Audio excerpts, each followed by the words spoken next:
A linha do tempo da história da educação inicia-se quando os jesuítas por aqui chegaram.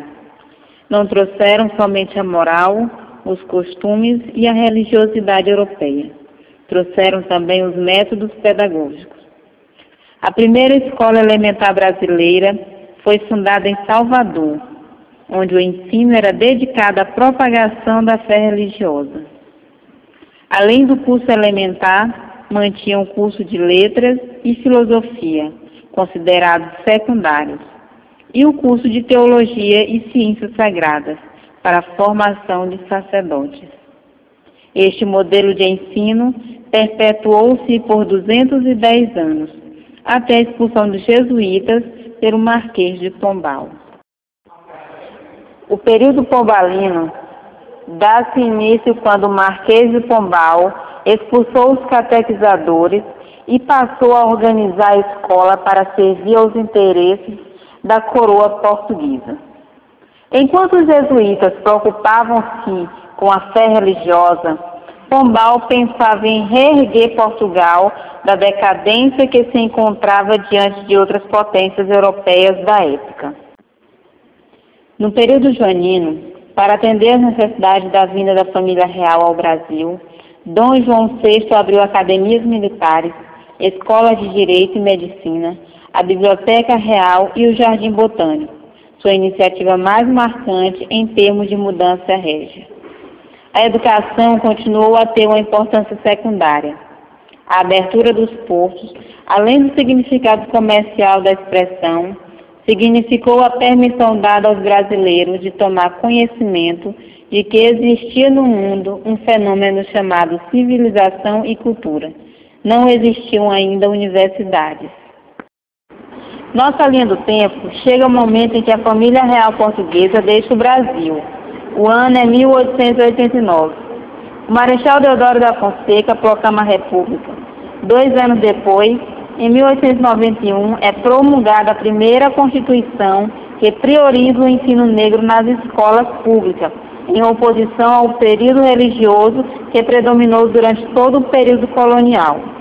Assim, o país entra no século XX, realizando diversas reformas educacionais, onde cada estado elaborava a sua de acordo com as necessidades e a realidade local. Essas reformas tentam reconduzir a educação para novos métodos de ensino. Em 1930, Getúlio Vargas assume o poder como presidente provisório e devolve o Congresso.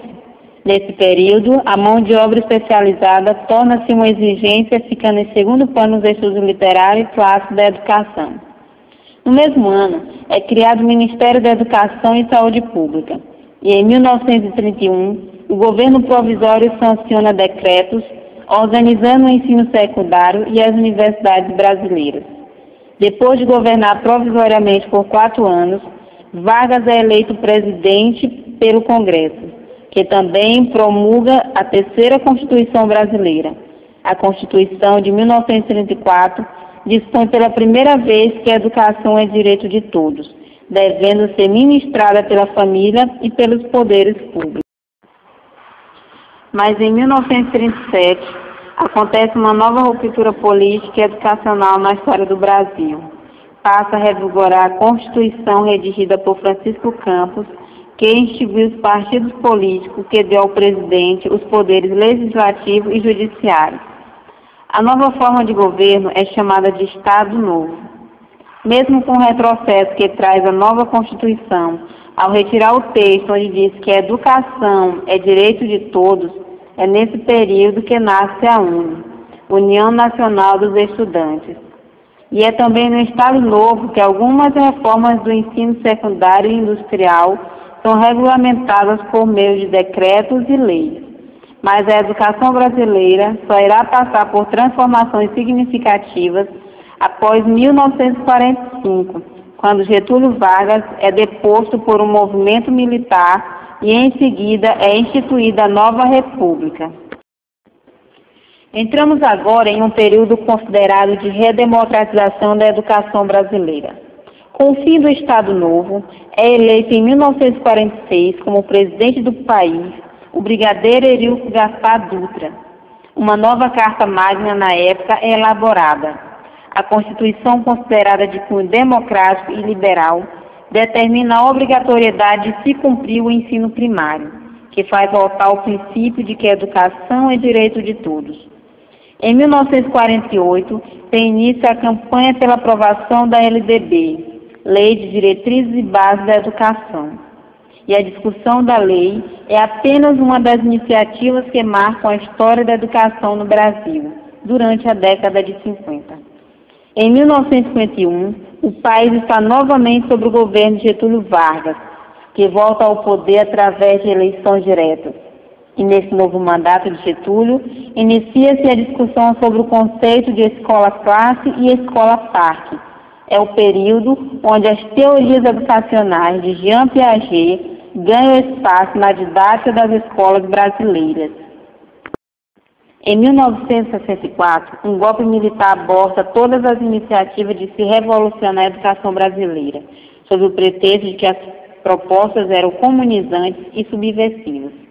O regime militar espelhou na educação o caráter antidemocrático de sua proposta ideológica de governo. Professores foram presos e demitidos, universidades foram invadidas, estudantes foram presos e feridos nos confrontos com a polícia e alguns foram mortos. Os estudantes foram calados e a União Nacional dos Estudantes proibida de funcionar. O decreto de lei 477 calou a boca de alunos e professores. Neste período, deu-se a grande expansão das universidades no Brasil. Para acabar com os excedentes, foi criado o vestibular classificatório. É no período mais cruel da ditadura militar, onde qualquer expressão popular contrária aos interesses do governo era abafada, muitas vezes pela violência física, que é instituída a Lei 5.692, a Lei de Diretrizes e Bases da Educação Nacional, em 1971. A característica mais marcante desta lei era tentar dar à formação educacional um cunho profissionalizante.